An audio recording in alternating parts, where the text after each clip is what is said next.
मानसिक आरोग्य कसे राखावे? मनोविकार तज्ञ डॉक्टर प्रसन्न दाभोळकर सर, तुमचं नीलम टॉक शो मध्ये मनापासून स्वागत करते. की मन इतकं चंचल असतं की समजतच नाही आता या क्षणाला इथे असेल तर कुठे जाईल काहीच सांगता येत नाही. मग माझ्या मनावर ताबा किंवा मानसिक आरोग्य म्हणजे काय, म्हणजे मनाची अवस्था कशी समजायची? प्रथमतः नीलमताई या टॉक शो मध्ये बोलवल्याबद्दल मनापासून आभार. जे हे बघत असतील त्यांचे बघतात याबद्दल आभार. घंटे नसतील तर आपण बोलण्याला काही अर्थ नाही. मन काय आहे हा फार पुरातन प्रश्न आहे आणि मन चंचल आहे आपण सर्वजण जाणतोच. पण हा प्रश्न गीतेमध्ये अर्जुनाने देखील श्रीकृष्णाला विचारलेला आहे आणि अर्जुन हा महाभारतामधला सर्वश्रेष्ठ योद्धा, सर्वश्रेष्ठ धनुर्धर, म्हणजे ज्याची एकाग्रता ही सर्वात चांगली होती असा माणूस. तो माणूस श्रीकृष्णाला म्हणतो की अरे श्रीकृष्ण, तू एवढं सगळं सांगतोस पण हे माझं मन चंचल आहे, मला काय ते ताब्यात ठेवता येत नाही. त्यामुळे तर रामदासांनी म्हटले अजबळ मन माझे नावरे आवरता येत नाही, तर काय करू? आणि त्यावेळेस श्रीकृष्णाने सांगितलेलं की तुझं म्हणणं बरोबर आहे मॅम, ही सगळ्यात चपळ गोष्ट आहे. आज इथं असेल तर दुसऱ्या क्षणी ते दुसऱ्या कुठे असेल. पण तरी देखील अभ्यास वैराग्य अभ्याम, आता आपल्याला काय आध्यात्मिक व्हायचं नाही. अभ्यास म्हणजे पुन्हा पुन्हा पुन्हा केलेले प्रयत्न आणि वैराग्य म्हणजे नको त्या गोष्टींमध्ये लक्ष घालणं सोडून द्या. ह्या गोष्टी जर आपण केल्या तर आपल्याला आपल्या मनावर ताबा मिळवता येतो, त्याची चंचलता कमी करता येते, त्या चंचलतेला काहीतरी दिशा दाखवता येते आणि मग आपला मन हा आपला वैरी न बनता मित्र होऊ शकतो. हे देखील श्रीकृष्णानेच अर्जुनाला सांगितलंय की अर्जुना, तुझं मन हाच तुझा वैरी आहे आणि तुझं मन हाच तुझा मित्र आहे. कशा पद्धतीने तू मनाशी हात मिळवणी करतो त्याच्यावर अवलंबून आहे. आपलं मन आपल्याला खड्ड्यातही नेऊ शकतं, आपलं मन आपल्याला खड्ड्यातून बाहेरही काढू शकतं. त्यामुळे ह्या सर्व विषयाला अतिशय महत्व आहे आणि त्या निमित्ताने तुम्ही हा टॉक शो देतायचा मला खरंच मनापासून आनंद होतो. धन्यवाद सर. कारण मानसिक सध्या इतकं चाललंय ना जगात, आपण बघतोय की मानसिक आरोग्यच आपलं बिघडायला लागले सगळ्यांचंच. म्हणजे शारीरिक कळतंय मला की मला ही व्याधा होतीये, पण ती मानसिक कळतच नाही आपलं. ते मानसिक आरोग्य किंवा मानसिक मी राखायचं कसं? बरोबर. याची सुरुवात आपण मन म्हणजे काय याच्यापासून. प्रथम एक लक्षात घेतलं पाहिजे की मन म्हणजे अशी काहीतरी अद्भुत गुप्त अशी गोष्ट नाही. तर माझ्या मेंदूचं जे कार्य चाललेलं असतं त्याचा जो मला अनुभव येतो, विशेषतः विचार करणं, लक्षात ठेवणं, प्रश्न सोडवणं, माझ्या भावना, माझ्या स्मरणशक्ती, बरे वाईट तऱ्हेचे माझे आकर्षण, ह्या सर्व गोष्टींनी मिळून एक मी तयार असतो. मी कसा वागतो, कसा बोलतो, कसा करतो, कसा विचार करतो, हे माझे व्यक्तिमत्व ठरत असतं. तर हे व्यक्ती म्हणजे आपली मानसिकता आणि त्याचा आधार झाला आपल्या मेंदूमधील सर्व अब्जावधी मेंदूच्या पेशींमध्ये चालू असलेली त्यांची कामं. म्हणजे आपण ज्या सगळ्या गोष्टी आपण बघितल्या, मनाची कामं, स्मरणशक्ती असू दे, बुद्धी असू दे, भावना असू दे, संवेदना असू दे, या सर्व मेंदूमधल्या विशिष्ट भागांमध्ये होत असतात. त्यामुळं मनाचं आरोग्य आणि मेंदूचं आरोग्याचा फार मोठा एक संबंध आहे. तर हे एकत्रित परिणाम असतो. म्हणजे असं नाही की मेंदूतला हा भाग म्हणजे मन. याला उदाहरण आपण नेहमी असं देतो की सरकार ही जी कल्पना आहे, आता भारतामध्ये केंद्र सरकार आहे. परवाचा अर्थसंकल्प केंद्र सरकारने सादर केला. आता आपण जर असं म्हटलं, एखाद्याने विचारलं की भारतात सरकार आहे ना? मग आहे. कुठे आहे ते सरकार? दाखवा मला. तर आपण सरकार नाही दाखवू शकत. आपण आपले पंतप्रधान दाखवू, आपले अर्थमंत्री दाखवू, आपलं सैन्य दाखवू, आपलं पोलीस दल दाखवू, आपले सरकारी नोकर दाखवू, आपली प्रजा दाखवू आणि हे सगळे मिळून एकत्र जे करतात ते म्हणजे सरकार. तसं मेंदूतल्या ह्या सर्व क्रिया मिळून त्याला एक व्यक्तिमत्व असं रूप येतं, ते म्हणजे आपलं मन. आणि त्यामुळं आपल्या मेंदूचा आपल्या मनावर परिणाम होतो आणि आपल्या मनाचा आपण काय विचार करतो त्याचा आपल्या मेंदूच्या कार्यावर देखील परिणाम होत असतो. तर ह्याची सांगड घालणं हे महत्वाचं असतं. आता ह्या मनाचं आरोग्य कसं राखायचं हा आपला प्रश्न आहे. सुरुवात आपण आरोग्य ह्या शब्दापासून करूया. मन हा शब्द आपण बघितला. आरोग्य आणि निरोगी ह्या दोन वेगळ्या गोष्टी ते पहिल्यांदा लक्षात ठेवायचं. निरोगी म्हणजे याच्यात रोग नाही तो. आज मला आजार नसला तर मी निरोगी आहे, म्हणजे ही नकारात्मक व्याख्या आहे. पण आरोग्य ही एक सकारात्मक व्याख्या. सकारात्मक म्हणजे रोग तर माझ्यात नसलेच पाहिजे, पण काहीतरी असलं पाहिजे. काय असलं पाहिजे हे आपल्याला जागतिक आरोग्य संघटनेने सांगितलं आहे. तर आरोग्यामध्ये शारीरिक स्वास्थ्य असलं पाहिजे, मानसिक स्वास्थ्य असलं पाहिजे आणि सामाजिक स्वास्थ्य असलं पाहिजे. या तिन्ही गोष्टी असल्या तरच व्यक्तिगत माणूस निरोगी राहू शकतो. नुसतं शरीराचा विचार करून चालणार नाही, नुसता मनाचा विचार करून चालणार नाही, नुसत्या समाजाचा विचार करून चालणार नाही. सगळ्यांचा एकत्रित विचार केला पाहिजे. कारण माणूस हा काही सामाजिक प्राणी, एकटा राहणारा प्राणी नाही. तर ह्या आरोग्यामध्ये स्वास्थ्य असतं. म्हणजे मी आजार तर नाहीच आहे, तर मानसिक स्वास्थ्य म्हणजे काय? मानसिक स्वास्थ्य म्हणजे माझ्या ज्या नैसर्गिक क्षमता असतील, बौद्धिक, भावनिक, त्यांचा मी नीट वापर करता मला आला पाहिजे. नुसता वापर करता आला पाहिजे असं नाही, त्याच्यात मला प्रगती करता आली. सामाजिक अंग असल्यामुळे 4 माणसांमध्ये मला बोलता आलं पाहिजे. अनेक माणसं असे असतात की 4 जणांना जाऊन बोलायला घाबरतात. ते म्हणते की माझं मन कंपत होतं, 4 समोर जायचं म्हणजे मला धडधडायला होतं, मग त्याचं मन स्वस्थ नाही. किंवा काही काही उलटी माणसं असतात. कोरोना काळात आपण बघितलं, घरी राहायचं मग एकटं म्हटलं की यांना टेन्शन आलं. ते देखील चुकीचं आहे. तुम्हाला एकटं पण सुखात राहता आलं पाहिजे, तुम्हाला 4 माणसात पण सुखात राहता आलं पाहिजे, एकटा पण आनंद मिळवता आला पाहिजे, 4 माणसांबरोबर पण आनंद मिळवता आला पाहिजे. तुम्हाला आपले कामं नीट पार पाडता आली पाहिजे. नुसता घरी एकटा बसलेला माणूस भले त्याला पैसा भरपूर असेल, त्याचं मानसिक आरोग्य चांगलं राहणार नाही. त्याला जी क्षमता असेल त्या कामामध्ये तो गुंतलेला असला पाहिजे. जे काही छोटं मोठं असू दे, पण ते मनापासून जाणीवपूर्वक करत असलं पाहिजे.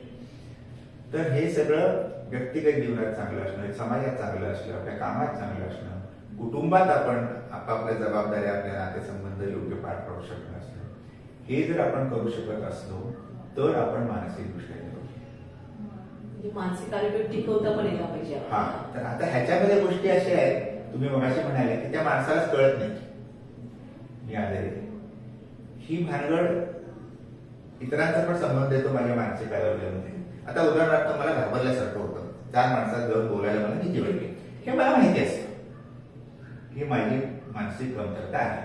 किंवा नैराश्यावर नुकतंच तुम्ही शो घेतला की मला उदास वाटतंय, माझ्या जीवनातला रस संपलाय, मी दुःखी आहे, मला मरून जावं असं वाटतंय, कशात मला आनंद उरला नाही, हे मला जाणवत असतं. काही काही वेळा असं होतं की माझं मला काही जाणवत नाही, मी मला मस्त मजेत पडतो, पण माझ्यामुळे इतरांना त्रास होत असतो. तर त्यावेळी देखील माझं मानसिक आरोग्य बिघडलेलं असू शकतं. म्हणजे मी व्यसनी झालोय, माझं मी पितोय, मी खुश आहे, त्रास इतरांना आहे. मी खोटं बोलतोय, मी लवड्या करतोय, माझा मी खुश आहे, कसा 4 माणसांना गंडा घातला म्हणून, पण इतरांना त्याचा त्रास होतो. मग माझं व्यक्तिमत्व चांगलं नाही. भले माझा फायदा होत असू दे आणि मी आनंदात असू दे. त्यामुळे मी चांगलं पाहिजे आणि समाजामध्ये देखील माझं चांगलं कॉन्ट्रीब्युशन झालं पाहिजे. माझ्यामुळे दुसऱ्यांना त्रास होत असेल तर माझं मानसिक आरोग्य बिघडलेलं आहे. तेव्हा नुसतं स्वयंकेंद्रित व्याख्या नाही मानसिक आरोग्य. मी पण स्वस्थ पाहिजे. आणि जर माझे घरचे म्हणत असतील ना माझं चांगलं, तू चांगलं वापर, तू फार चिडतोस, पण हे लक्षात कसं येणार सर? मानसिक आरोग्य माझं बिघडलं हे लक्षात कसं? तर ह्याच्यासाठी म्हणून म्हटलं की दुसऱ्यांच्या संदर्भातलं जे आहे ते आपल्या लक्षात येत नाही. त्यामुळे थोडं सहानुभूती. आरशात बघतो की नाही आपण, सकाळी उठल्या तिथे येण्याच्या आधी मी आरशात बघितलं, बरे दिसतात ना माझे केस आणि चेहरा, काय इलाज आहे तसं दिसणार असं म्हणून मी शेवटी इथं आलो. तसं इतरांना मी कसा दिसतो ह्या प्रतिक्रियेतून मला मी कसा हे कळत असतं. एक माझं मला कळत असतं, मन असल्यामुळे ते ठीक आहे, मी दुःखी आहे तर मला कळणार. पण मी आल्यानंतर माझ्या घरातली मुलं आनंदाने बाबा बाबा म्हणून येतात का घाबरून पडून शेजाऱ्याकडे जातात? जर बाबा बाबा म्हणून आनंदात येत असतील तर बाप म्हणून मी मानसिकदृष्ट्या चांगलं वागतोय. जर ते घाबरून मला जात असतील तर हा त्यातला भाग आहे. त्यामुळं आपण मला काय वाटतं ह्याच्यावर जायचं नाही मानसिक आरोग्यामध्ये, इतरांना माझ्याबद्दल काय वाटतं माझ्या वागण्यामुळे इतरांना त्रास होतो का, माझ्या वागण्यामुळे इतरांना फायदा होतो का, इतरांनी गैरफायदा घ्यावा असं नाही, किंवा इतरांना केवळ तुम्ही खुश करत सुद्धा असं नाही, पण इतरांना त्रास होता कामा नये आणि त्यांना थोडीफार दिवशी मदत झाली पाहिजे. असं असेल तर आपलं मानसिक आरोग्य चांगलं. केवळ म्हणून माझा असा अर्थाने मानसिक आरोग्याचा विचार करायचा नाही, तर इतरांना मी कसा वाटतो हा आरसा म्हणून नेहमी त्याचा वापर करायचा. म्हणजे तो विचार करायचा नाही, तर मी माझ्यासाठी आनंदी राहते, मस्त राहते असं नाही. म्हणजे दुसरं मला वाटतं की मी खूप चांगला नवरा आहे, पण माझ्या बायकोला वाटतं अरे बापरे कुठून असं नाही. त्यामुळे ते समोरच्याला वाटलं पाहिजे की आपण अगदी बरोबर. म्हणजे माझी स्वयंप्रतिमा आणि इतरांना मी कसं दिसतो ह्याच्यात साधारणपणे मेळ पाहिजे. 100% मेळ म्हणा नाही, त्याच्यात जेवढा मेळ नसेल तेवढं माझं मानसिक आरोग्य बिघडलेलं आहे. सर तुम्ही मनोविकार तज्ञ आहात, म्हणजे ज्यावेळेस तुमच्याकडे पेशंट येतात, म्हणजे भरपूर समस्या लोकांचे तुमच्या लक्षात येत असेल, प्रत्येक पेशंट हाताळताना तुमच्या लक्षात येत असेल की काय प्रॉब्लेम आहे असतो जगात, तर त्यांचं थोडंसं काही सांगता का की कसे कसे प्रॉब्लेम असतात का, कशातून कसं निर्माण होती मानसिकता, आजार हा कसा उद्भवतो? मानसिक आजार ही एक मोठी गुंतागुंतीची प्रक्रिया आहे आणि आपण बघितल्याप्रमाणे म्हणजे अनुवंशिकता त्याच्यामध्ये आहे का, लहानपणापासून त्याला कसं मुलाला वाढवलं गेलं, त्याच्यावर कसे परिणाम झाले, ज्या समाजात तो वाढला तिथलं वातावरण कसं होतं. म्हणजे ज्या समाजामध्ये अफगाणिस्तान मधली आर्थिक परिस्थिती बघितली तर तिथली जी आज मुलं आहेत ती मानसिकदृष्ट्या निरोगी नाही वाढू शकत, कारण लढाई चालू आहे. आज कोण जगतंय कोण मरतंय माहिती नाही, खाण्यापिण्याची काय सोय नाही, कशाची काय सोय नाही, शिक्षणाची सोय नाही, पुढे माझं आयुष्यात काय होईल याचा पत्ता नाही. मग ह्या सर्व गोष्टींमधून आपलं मन घडत जातं आणि ह्यातल्या कुठल्याही गोष्टीमध्ये कमी जास्त बिघाड झाला की आपलं मानसिक आरोग्य बिघडतं. आणि मानसिक आजार जेव्हा झाला तर बिघाड एवढा होतो, तसा टेन्शन आपल्याकडे प्रत्येकाला असतं, कायम म्हणजे आपण कोणच नसतो, पण त्याला आपण तोंड देऊ शकतो. ती तात्कालिक गोष्ट आहे असं वाटू शकतो, पण तसं न होता एखादी परिस्थिती आपल्या पगडा घेते, दैनंदिन जीवन आपलं त्याच विचारामध्ये राहायला लागतं, इतर काय आपल्याला सुचत नाही, इतर गोष्टी आपलं काम, इतर जबाबदारी आपण नीट पार पाडू शकत नाही, आपण स्वतः सुखी नसतो आणि समाजात आपलं काम नीट करू शकत नाही, तेव्हा मग आपल्याला मानसिक आजार झाल्यासारखं. आणि ते शेकडो प्रकार आहेत, 200-400 प्रकारचे मानसिक आजार आहेत. आपल्या गैरसमज कसा असतो की मानसिक आजार म्हणजे वेळ, त्यामुळं सायकेट्रिस्ट कडे यायला लोक साधारणपणे तयार तिकडे जायचं पण नाही, तुमच्यापर्यंत पोहोचायचं पण नाही डॉक्टरांपर्यंत, किंवा सायकेट्री हा विषय घ्यायला देखील डॉक्टर तयार नसतात. तर हा एक मनाला पण किती महत्व देतो, एका अर्थाने महत्व देतो. म्हणजे डॉक्टरांकडे जायचं म्हणलं तर मी काय वेड आहे का, मी काय वेड आहे, वेड आहे असं नाही. आपल्या मनाला काहीतरी त्रास आहे किंवा आपल्या वागण्यामुळे इतराला त्रास आहे, तर आपल्याला त्याच्यातून मार्ग काढला पाहिजे. तर मी मानसिकदृष्ट्या आजारी आहे, मी वेड्यासारखं वागलं पाहिजे असं अजिबात नाही. वेड्यासारखं वागत असला तरी देखील त्याच्यावर औषधोपचार असतात, पण त्यावेळी माणसं नाईलाजास्तव येतात. पण त्याच्या आधीच्या अवस्थेमध्ये म्हणजे माणूस एक वेळ आत्महत्या करेल, पण मला उदास वाटते, मी जो सायकेट्रिस्टवर ट्रीटमेंट घेतोय असं म्हणणार, इतकं आपण हे टोकाला जाऊ शकतो. त्याची काही गरज नाही की आधीच आपण मानसिक आजार आपण ओळखले की माझं मन शांत कळत असतं ना, माझं मन शांत नाही किंवा माझ्यामुळे इतरांचं मन शांत नाही झालं, मग मला काहीतरी केलं पाहिजे, मग मला जाऊन सल्ला घेतला पाहिजे, मला काउन्सिलिंग केलं पाहिजे, गरज पडल्या तर औषधोपचार घेतले पाहिजे, माझ्या वागण्यात मला बदल केला पाहिजे. दरवेळी काय औषध आणि काउन्सिलिंगचा प्रश्न असं नाही, माझं मन अधिक चांगल्या पद्धतीने घडवण्याचा मला प्रयत्न केला पाहिजे. अशा दृष्टीने जर आपण विचार केला तर मग आपल्याला मानसिक आजार असतात आणि त्याच्यासाठी इलाज करून घेतला पाहिजे, ही गोष्ट आपल्याला समाजात अधिक सहजतेने होईल. आणि त्याच्याबद्दल जो एक प्रकार स्टिग्मा आहे, म्हणजे आता समजा सायकेट्रिस्टच्या कन्सल्टिंग रूम समोर तुम्ही असला उभा आणि तुमच्याकडे काय होईल इकडे मोठं, ते म्हणणार नाही मी इकडे चाललो होतो, त्याचा काय मला संबंध किंवा सातारमध्ये मला लग्नाला पण बोलवत नाही, म्हणजे बायको बालून तिला बोलवतील आणि तिच्यामुळे मला बोलवतील आणि तेव्हा ह्यांचा तुमचा कुठं संबंध आला असं लोक विचारतात. ही गंमत झाली. सातारमधले लोक एवढे वाईट नाही, पण समाज कशा पद्धतीने हे बघतो याचा त्या माणसावर देखील परिणाम होतो. आणि मग मी मदत मागायला गेलो तर मला वेळा सांगतील का, मला टिंगल करतील का, असं होतं. तर असं नाही, हा एक प्रकारचा आजार आहे. त्याच्यामध्ये माझ्या मेंदूमधली कारणं असू शकतात, माझ्या कुटुंबातली कारणं असू शकतात, माझ्या व्यक्तिमत्वामधली कारणं असू शकतात आणि ती शोधून काढून त्याच्यात जर मार्ग काढला तरी आजाराचं प्रमाण कमी होऊ शकतं. हे पहिल्यांदा प्रत्येकाने लक्षात घेतलं पाहिजे. दुसरं अनेकदा असं होतं की मानसिक आजार म्हणजे खोटा, मग एखाद्याचं डोकं दुखतंय, मग तो न्यूरोलॉजिस्ट कडे जाईल, MRI करून घेईल, हे करून घेईल, काही हौशेने करेल. सगळं तुमचं नॉर्मल आहे का, मानसिक आहे तुमचं असं म्हटलं की घरकार वाटायला लागतं, नाटकं करतो. असं नाही. डोकं माझं समजा दुखतंय, ते भले ट्युमर झाल्यामुळे दुखत असू दे, डोळ्याचा नंबर बदलल्यामुळे दुखत असू दे, किंवा मानसिक टेन्शनमुळे दुखत, ते तेवढंच दुखत असतं आणि ते वेदना तेवढीच खरी असते. ती काही खोटी वेदना नसते आणि त्याच्यावर तेवढाच इलाज करतो. जसं ट्युमर झाल्यावर आपण काळजी करू, त्याचा इलाज करू, डोळ्याचा नंबर आला असेल तर आपण चष्मा बदलून घेऊ, त्या पद्धतीने मानसिक ताणावर देखील इलाज करतो. तो काय माणूस मुद्दामून करत नाही, तो काय हौशेने करत नाही. त्याच्या त्या हातात ताप आला तर आपण म्हणतो का असा करतो ताप आला, चांगला नौका बायका पोरं सगळं तुमचं घरचं चांगलं आहे, दिलं तर तुम्हाला ताप कसा येतो असं कोण म्हणणार नाही. पण तुम्ही जर उद्या म्हणाल डिप्रेशन वाटतं, तुम्हाला डिप्रेशन आहे काय, तुम्ही हसरायचं काय, तुम्हाला कसं काय, असं नाही. प्रत्येकाला निघतोय, प्रत्येकाला मन आहे, प्रत्येक माणसाला त्रास होऊ शकतो आणि जेवढं आपण लवकर ते जाणून घेऊ आणि त्याच्यावर इलाज करू तेवढं आपण त्याच्यातून बाहेर येऊ शकतो, हे महत्वाचं लक्षात घेतलं पाहिजे. पण मला आज विशेषतः हे सांगायचंय की आजार पडणं मानसिकदृष्ट्या त्याच्यावर इलाज करून घेणं ही फार पुढची गोष्ट आहे.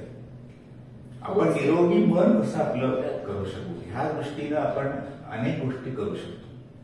कसं राखायचं अगदी. तर आता एक पहिलं लक्षात घ्या, सुरुवातीला मी सांगितलं की मन हा आपल्या मेंदूचा भाग आहे, मेंदूच्या कार्याचं रूप आहे. तर त्यामुळे आपलं शरीराची काळजी नीट घेणं हे सगळ्यात महत्वाचं आहे. आणि आता कोण पालक असतील तर त्यांनी आपल्या मुलांना बघायला नाही म्हणून सांगितलं तरी चालेल. कारण पहिली गोष्ट मी सांगतो, भरपूर झोपा आणि तुम्ही तुमच्या मुलांना काय लवकर उठून अभ्यासाला लागा म्हणून मी म्हटलं. तर आपल्या मेंदूला विश्रांती मिळाली पाहिजे. कुठलीही गोष्ट असेल तर त्याला विश्रांती मिळाली पाहिजे आणि कमीत कमी साधारणपणे 8 तास सरासरी मेंदूला झोप लागते. ती आवश्यक आहे. त्याच्यापेक्षा आपण कमी झोप घेतली, अलीकडे माणसं कमी झोप घेतात कारण लाईट असल्यामुळे आपण किती वेळ जागा राहू शकतो, सकाळी गजर लावून किती वेळ लवकर उठू शकतो, रात्रपाळ्या अनेकांना असतात. तर त्यामुळे आपल्या मेंदूचं आणि मनाचं कार्य निश्चितपणे बिघडतं. साधं तत्व काय की एवढी मला झोप पाहिजे की दिवसा मला पेन येणार नाही. दिवसाला मला पेन येत असेल, मुलाला आपण पहाटे 5ला उठवलंय आणि वर्गात जाऊन जो पेन येत असेल तर पहाटे 5ला उठून त्याचा काही उपयोग नाही. तो भले 7ला उठू दे पण वर्गातलं नीट शिकू दे. तर पूर्ण विश्रांती पहिल्यांदा मेंदूला द्यायची, मग त्याला काम करून द्यायचं नाही. बरोबर, हे पहिल्या प्रत्येकाने लक्षात ठेवायचं. विश्रांती बरोबर त्याच्यानंतर आपण काय करणार, त्याला आहार दिला पाहिजे. शारीरिक आहारामध्ये आहार अगदी सोपा आहे, पण चौथीला चौरस आहार शिकलेला असतो ना, तेवढाच नीट केला की भाषेत त्या पलीकडे काहीही करायची गरज नाही. भात भाजी भाकरी ज्या भाज्या फळं मिळतात ते व्यवस्थित खा. फक्त बाहेरचे तयार पदार्थ कमीत कमी खा. आपल्या लहानपणी गोडधोड कधीतरी सणासुदीला व्हायचं. आता आपल्याला मुलं जेवण झाले त्या स्वीट डिश काय बाई म्हणून विचारतात.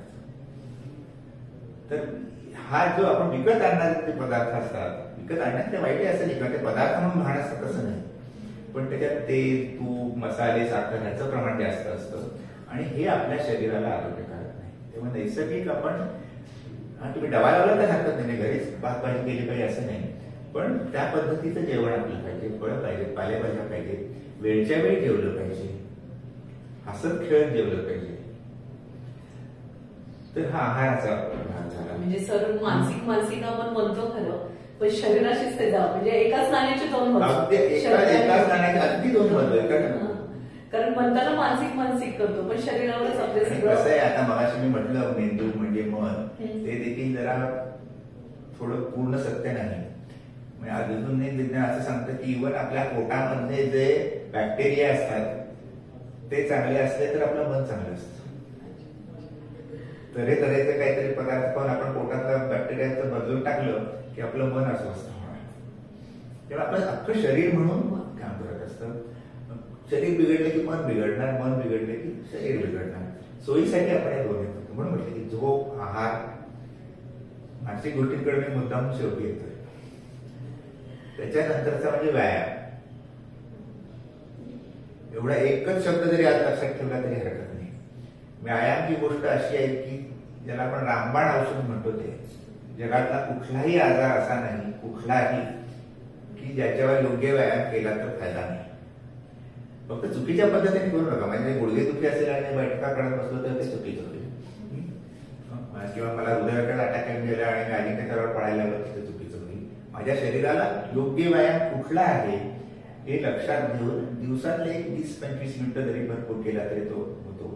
कुठलाही तुम्हाला आवडणारा करा. थोडा दम लागला पाहिजे हातातला भाग महत्वाचा, तो नियमितपणे करा. शारीरिक त्याचे फायदे तर आपल्याला माहितीच आहेत, पण मानसिक फायदे असे आहेत की तुमच्या मनाची शक्ती व्यायामाने वाढते. मनाचा कणखरपणा वाढतो, मनाचा उत्साह वाढतो. तुम्ही परिस्थितीला जे अडचणी येतात त्याला तोंड देण्याचं तुमचं सामर्थ्य वाढतं. तुमची एकाग्रता वाढते. म्हणजे तुमच्या मुलांना जर वाटतं तुम्हाला चांगला अभ्यास करावा असं वाटतं ना सर्व पालकांना, तर व्यायाम पाहिजे. आणि मी नेहमी पालकांना सांगतो व्यायाम पाहिजे म्हणजे मुलाला तू व्यायाम करून व्हायचं नाही, तुम्ही व्यायाम करायला सुरुवात करा, तुमचं बघून तो करेल. तर तुम्ही व्यायाम करायला सुरुवात करा म्हणजे मुलाच्या अभ्यासाचे मार्क वाढतील. तर अतिशय म्हणजे मेंदूसाठी व्यायाम अत्यंत महत्वाचा आहे. बुद्धीसाठी व्यायाम, स्मरणशक्ती, सर्व गोष्टी ज्या आहेत त्या व्यायामाने वाढत असतात. त्यामुळे झोप झाली, आहार झाला, आता ह्याच्यानंतर आपण मानसिक गोष्टींकडे, म्हणजे आपले विचार कसे, कशा पद्धतीने आपण स्वतःकडे आणि जगाकडे बघतो. आता सकारात्मक विचार हा अलीकडे नेहमी मान्य असलेला मुद्दा असतो, पण सकारात्मक म्हणजे चांगलं व्हावं म्हणजे सकारात्मक नाही. म्हणजे प्रत्येक जण सकारात्मक विचार ठेवा, दृष्टिकोन नाही. आता उदाहरणार्थ समजा वर्षभर अभ्यास केला नाही आणि उद्या माझी परीक्षा आहे, तर उद्या मी पहिला येईल बरं का, असा विचार करणं म्हणजे सकारात्मक विचार नाही. तर सकारात्मक विचार हा दोन गोष्टी आहेत. एक तो वस्तुस्थितीवर अवलंबून पाहिजे, काल्पनिक नाही. म्हणजे मी वर्षभर अभ्यास केला नाही, उद्या परीक्षा आहे तर मी म्हणेन उद्या मी पेपर देईन, वर्षभर अभ्यास केला मला नीट लिहिता येणार नाही, जमेल तेवढं लिहीन, आल्यावर परत अभ्यासाला सुरुवात करेन. हा सकारात्मक विचार. कारण वस्तुस्थितीवर आधारित पाहिजे आणि तो आपल्याला प्रेरणा देणार पाहिजे. सकारात्मक हे विशेष काही नाही. तेव्हा आपण इथं मी आहे, इथून मी इथं कसा जाईल, इथं आहे हे पहिल्यांदा मान्य केलं पाहिजे. आधीच मी इथे असं म्हणत बसलो तर मी काही सकारात्मक विचार करत नाही. आणि इथंच अरे बापरे मला किती रडायचं, मी इथंच बसतो असं म्हणणं योग्य नाही. एक पाहिजे कसा पुढे नाही म्हणजे सकारात्मक विचार. तर हे विचार पाहिजे. आणि त्याच्यानंतर आपण येतो समाजाकडे. माझ्या समाजात इतरांशी मी कसा वागतो, ह्या गोष्टीला अतिशय शारीरिक आणि मानसिक आरोग्याच्या दृष्टीने महत्वाचं आहे. आणि या दृष्टीने एक अभ्यास मला सांगावा असतो. अमेरिकेमध्ये तो झालेला आहे, हार्वर्ड युनिव्हर्सिटीमध्ये.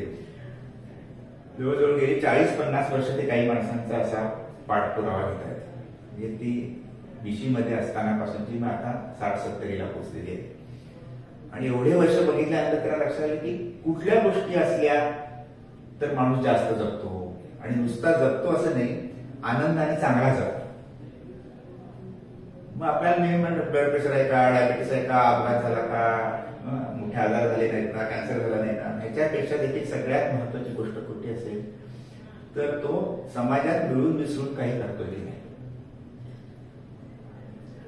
सुरुवातीला आपण माणूस हा सामाजिक प्राणी आहे. त्यामुळं माझी शारीरिक आणि मानसिक, नुसतं मानसिक मी म्हणत नाही, माझं शारीरिक आरोग्य देखील, म्हणजे मी घरी एकटा बसून नुसता विचार करून पुढत असेल तर माझं ब्लड प्रेशरचं औषध चांगलं काम करणार नाही. त्याच्यावेळी संध्याकाळी जाऊन मला आवडणार मी काही करू दे, फिरू दे, 4 माणसांबरोबर गप्पा मारू दे, माझा स्वतःचा विचार बाजूला सोडून दुसऱ्याला काहीतरी चांगलं होण्यासाठी काय काय. ही ह्या पद्धतीची ज्यावेळी आपल्या समाजातली इतरांची नाती असतात, म्हणजे आपण त्यांच्याकडून काहीतरी घेतोय चांगल्या गोष्टी, आपण काहीतरी त्यांना चांगल्या गोष्टी देतोय, आपल्यामुळे त्यांचा वेळ चांगला जातोय, त्यांच्यामुळे आपला वेळ चांगला जातोय, आपण त्यांना काहीतरी मदत करतोय, ते आपल्याला काहीतरी मदत करतात, एकमेकांपासून काहीतरी शिकतोय, नवीन काहीतरी माहिती मिळवतोय. ह्या पद्धतीचं जे साधं नैसर्गिक आदान प्रदान असतं, जे करोना काळामध्ये बंद पडलं होतं, तर त्याचं मानसिक आरोग्याच्या आणि शारीरिक आरोग्याच्या दृष्टीनं अत्यंत महत्वाचा भाग आहे. तर ह्या महत्वाच्या झोप, आहार, विचार, व्यायाम, समाजामध्ये काहीतरी उपयुक्त काहीतरी करत राहणं. विशेषतः जे निवृत्त झालेले लोक आहेत त्यांना मला जाणीवपूर्वक सांगावं लागते की तुम्ही काहीतरी केलं पाहिजे. आणि शक्यतो मी असं म्हणेन की पुरुष असतील तर त्यांनी घराबाहेरचं तर काहीतरी करावं, घरात ते काहीतरी करायला लागले तर घरातल्या बायकांना त्रास होतो आणि तुमच्या मदतीपेक्षा काम जास्त तुम्ही करून ठेवता असं म्हणते. काही करा, आम्ही झालं तरी चालेल. शेजारचे चार आणि वृद्ध माणसं असतील त्यांना जाऊन काय वाचून दाखवलं चालेल, काय तुम्हाला देवाच्या वेळेस भजनं म्हटली जातील आणि काही त्यावर गेलं असेल, काही इथं चार माणसं भेटतील आणि काहीतरी चांगलं नवीन आपल्याला करता येईल. कारण आपलं मेंदूचं आरोग्य जे आहे ना ते आपण नवीन काय शिकतो ह्याच्यावर अवलंबून. सत्य नवीन काय काय जगात चाललंय. नुसतं आमच्या वेळी असं होतं, आता तसं झालं असं म्हणत बसायचं नाही. अरे आता असं मी नवीन काय करू शकतो हा विचार केला तर आपल्या मेंदूचं आरोग्य चांगलं. कुठली नवीन गोष्ट शिकू शकतो, वाचू शकतो, लायब्ररीला जाऊ शकतो, तुम्हाला आपल्याला जे आवडतं ते, पण काहीतरी नवीन नवीन करत राहायला पाहिजे 4 माणसाला. आणि सगळ्यात एकच नकारात्मक गोष्ट आहे म्हणजे करू नये शारीरिक आणि मानसिक आरोग्य. मागच्या वेळी आपण त्याच्यावर बोललो होतो ते म्हणजे व्यसनाच्या बाजूला अजिबात माणसाने जाऊ. जेवढं तुम्ही व्यसनाकडे असा अंमली पदार्थ वापर करत असणार तेवढं तुमचं शारीरिक आणि मानसिक आरोग्यावर वाईट परिणाम होत असणार. सर एवढी चांगली माहिती सांगताय तुम्ही, मानसिकतेबद्दल समजून सांगताय, पण आयुष्य जगताना, जीवन जगताना कसा दृष्टिकोन पाहिजे, कसं जगलं पाहिजे की माझी मानसिकता शारीरिक मानसिक सगळ्या बाजूने मी असे छान प्रसन्न आनंदी राहील, असं कसं म्हणजे कसं जगूया आपण.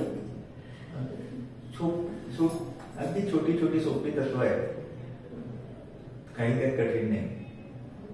एक म्हणजे स्वतः आनंदी राहा आणि दुसऱ्यालाही आनंद द्या. स्वतः काहीतरी शिका, स्वतः विकास पावा, दुसऱ्यालाही विकास व्हायला मदत करा. जेवढा आपला विचार आपण करतोय त्याच्या निदान काही थोड्या प्रमाणात तरी दुसऱ्याचा विचार करा. जेवढं आपल्याला इतरांकडून मिळालेलं आहे ते दुसऱ्याला देण्याचा प्रयत्न करा. ह्या तत्वाने जर आपण वागलो तर आपलं शारीरिक मानसिक आरोग्य चांगलं राहून एक आपण चांगले माणूस देखील बनू शकतो आणि आपल्यापैकी प्रत्येक जण या पद्धतीने जगती असेल आणि अधिक जाणीवपूर्वक जगायचा प्रयत्नही करेल अशी मला निश्चित खात्री वाटते.